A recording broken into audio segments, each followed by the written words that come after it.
Kagigising ko nga lang pero wala na akong kasama rin eh. Shoot mare, kabod na lang akong nawala ng pamilya. Nasa handaan kasi yung housemate ko pero may iniwan naman daw siya. Napakaraming tissue naman ito, ano bang pupunasan ko? Bago pa natin maubos to, nangayayat na tayo ng husto. Siyempre, charot lang yon dahil ulam talaga yung iniwan niya. Galing pa sa handaan to, inuwian ako. Mukhang nahawa na rin siya sa pagiging sharonyan ko. Napakarami naman ito, mukhang nilipat mo na yung handaan sa atin. Mukhang iinom nga siya doon kaya inuto ako ng husto. Alam niyo na mare, pagkain ang kahinaan ko. Hindi talaga nagtatagal yung galit ko pagka sinuhulan ako ng ganito. Mag-inom ka lang ng mag-inom dyan, goods na ako dito. Kahit may babae pa dyan, huy, wag naman. Huwag mo na kaming dagdagan, sa akin ba'y hindi ka pa hinihituran? Sa pagbubunga nga mare, ha, lilinawin ko lang.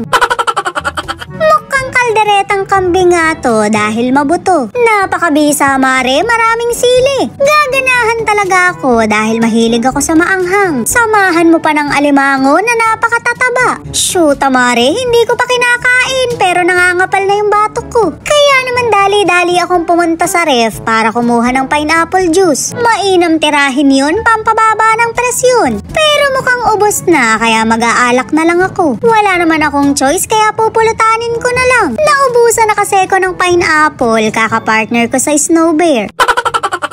Siyempre bago ako mag-inom, tatapusin ko muna yung mga obligasyon ko. Maglilinis muna ako ng bahay bago tumagay. Para naman very good ako sa housemate ko pag uwi niya ng bahay. Wala na siyang aabutang kalat, ako na lang. Inuna ko nga tong sofa dahil nagtambak na yung mga in-order ko. Hindi ko na tinatago sa housemate ko dahil sanay na siya. Kaligayahan ko talaga ang damit kesa naman kumabit. Pas ako dun mare, okay na ako sa bahay ni kuya kesa naman mapunta sa Tulfo. Eri nga yung mga in-order ko na puro palpak naman. Napakalaki kasi ng bra pero kasapi naman ako sa tabla. Masyadong OA yung pom-porom-pom-pom kaya ipapamigay ko na lang. Wala na kasing remedyo dahil hindi naman tutubo yung kalamansi ko. Mare, hindi to tagyawat. Kahit magpuyat ako gabi-gabi, walang tutubo.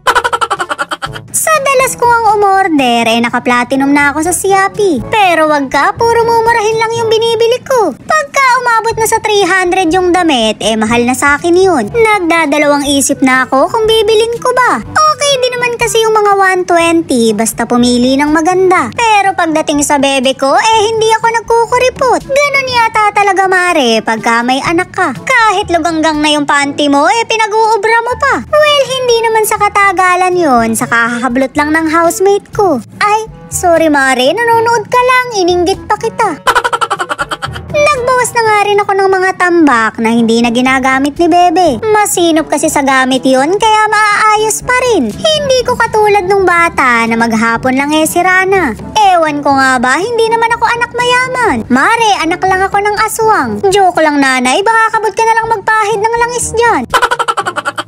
Ewan ko nga ba kung bakit inaayos ko pa yung higaan namin. Pagka uwi naman ng housemate ko, guguluhin lang din namin. Bakit nga mare, nakainom yun. Maganda na naman ako sa paningin niya dahil nagkakandaduling na siya. Makainom na nga rin para gumawa po siya sa paningin ko.